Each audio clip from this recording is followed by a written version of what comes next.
You're stuck with me for about another 6.5 years? No, we're not. We're not stuck with him for 6 years. James Comey represents everything I hate about the American government. Because he was a deep state operative, a proconsul actually, because he thought he ran everything. He thought he could decide who gets charged and who doesn't, and he didn't even have to check with the Attorney General.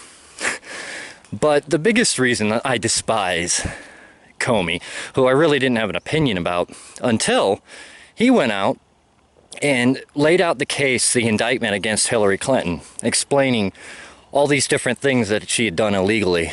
And then at the very end of it, he says, but we can't prove intent, so we're not going to charge. Are you kidding me? So if you have a gun, let's say you're in a populated area, and you want to test fire your gun, and you just shoot it off, aiming it at a crowd, but you're not trying to hit anybody. You just want to test the gun, and you kill somebody. Do you think that they're going to say, well, the intent was not to kill anybody, so we're not going to charge you? Is that how it works? No, it doesn't. But the deep state and Comey and all the rest of these frauds think they live in a different world than us, and they can do whatever they want. Well, Mr. Comey found out yesterday that's not how it works. And I'm very happy he's gone. But there's a lot more cleaning that needs to be done. The CIA's a mess. It's a deep state stronghold. That's the next place that needs to be cleaned up. And there's about 1,000 other little Obamanites embedded in the State Department you need to start flushing. So while I'm happy that Comey's gone, it's only one out of a few million he needs to clean out.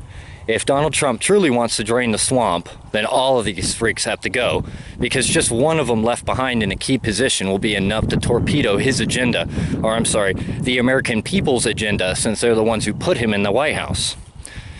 And, you know, the simple fact that all these leftist hypocrites are running around crying about Comey, the guy who they blamed for torpedoing Hillary's campaign, and now they're crying about it, it's delicious to me. I think it's hilarious. And every one of you hypocrites, I mean, it's so great to see the video and like see scumbags like Schumer on there saying, oh, Comey needs to go, and now today's like, well, this is very disturbing. You guys are so fake. You have no spine, you have no balls. You're just scum. You're just a tumbleweed. You basically have no belief systems on your own. And I'm speaking to the deep state, Schumer, and all the rest of you frauds. Maxine Waters. By the way, if anybody, I don't think anybody who ever voted for that creature is ever going to watch one of my videos. But if you do, you're an idiot.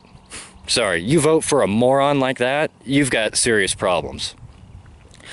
But Comey was fired for a lot of reasons, not just because of his screw up with this whole Hillary Clinton thing or his little press conference or any of this other crap he's been pulling.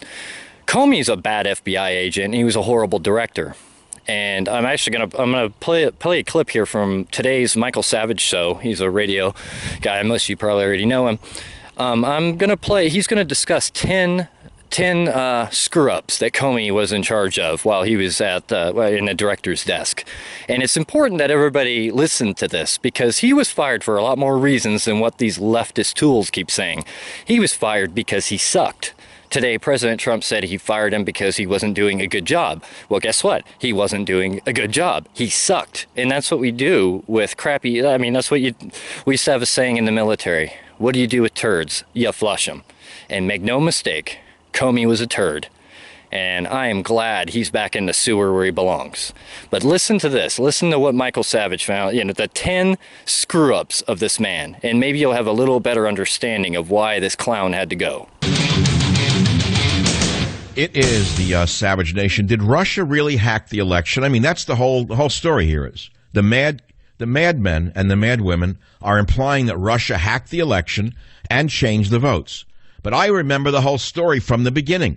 5 days before the January 11th press conference, and just 2 weeks before his inauguration, Donald Trump was presented with an intelligence report claiming Vladimir Putin had directed a cyber attack with the intention of influencing the U.S. election. The report said this, that the cyber attack did not target or compromise any systems involved in vote tallying, but did hack the DNC's email server and did provide the infamous Podesta emails to WikiLeaks. So even if Russia did what the Democrats and the media say they did, not a single vote for Hillary or Trump was added or subtracted. Page 237 of Trump's War. If you think it was just a throwaway book to buy a new Buick, you're mistaken. It was a book that is so pertinent right now that you better read it if you have it. But what major FBI scandals did this incompetent FBI director oversee? One, before he bombed the Boston Marathon, the FBI interviewed Tamerine Tsarnaev, but let him go. Thank you, Comey. Russia sent the Obama administration a second warning about Tsarnaev. Did you hear that? Russia tried to protect Americans, you schmucks, you. But Comey opted against investigating Tsarnaev again. The Russians were our friends. Comey was doing it for what reason? Because Obama probably told him, don't go near him, he's a Muslim. Number two, shortly after the NSA scandal exploded in 2013, the FBI was exposed conducting its own data mining on innocent Americans. The FBI, Bloomberg reported, retains that material for decades. How do you like that? Do you remember the man named Nidal Hassan, the Fort Hood massacre? You forgot about it? You know he's not been executed yet? Do you know how many people he killed? Do you know that the FBI had possession of emails sent by Colonel Nidal Hassan saying he wanted to kill his fellow soldiers to protect the Taliban? But the FBI did not intervene.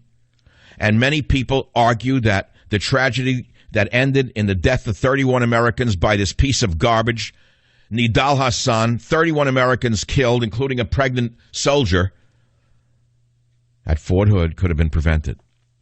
During the Obama administration, the FBI claimed that 2 private jets were being used primarily for counterterrorism, when in fact they were mostly being used for Eric Holder and Robert Mueller's business and personal travel. When the FBI demanded that Apple create a backdoor, remember that would allow law enforcement agencies to unlock the cell phones of various suspects, Apple refused, and there was a huge battle between the feds and Apple. What's important about this incident is that Comey's management of the agency shows that the FBI may have jumped the gun in demanding the back door because they were indeed ultimately able to crack the Muslim San Bernardino terrorist's iPhone, and every other major national security figure then sided with Apple, warning that such a crack would inevitably wind up in the wrong hands. 6. In 2015 under Comey, the FBI conducted a raid on a Texas political meeting, fingerprinting, photographing, and seizing phones from attendees. All they were meeting about was restoring Texas as an independent constitutional republic. 7. Again, the FBI's scandals, as put together by Grabbian News and elaborated by myself. During its investigation into Hillary Clinton's mishandling of classified material, the Comey FBI made an unusual deal in which Clinton aides were both given immunity and allowed to destroy their laptops. How's that for collusion? How's that for an independent counsel, die-fi? 8.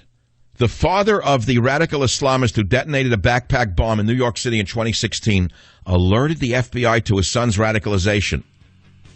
But Comey's FBI cleared Ahmad Khan Rahamai after a brief interview.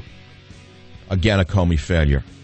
I'll tell you more about Comey's failures, such as the terrorists who killed 49 people and wounded 53 more at the gay nightclub Pulse in Orlando. They were looking at Omar Mateen for 10 straight months, and the FBI failed again. They wouldn't press charges. Who's the failure here?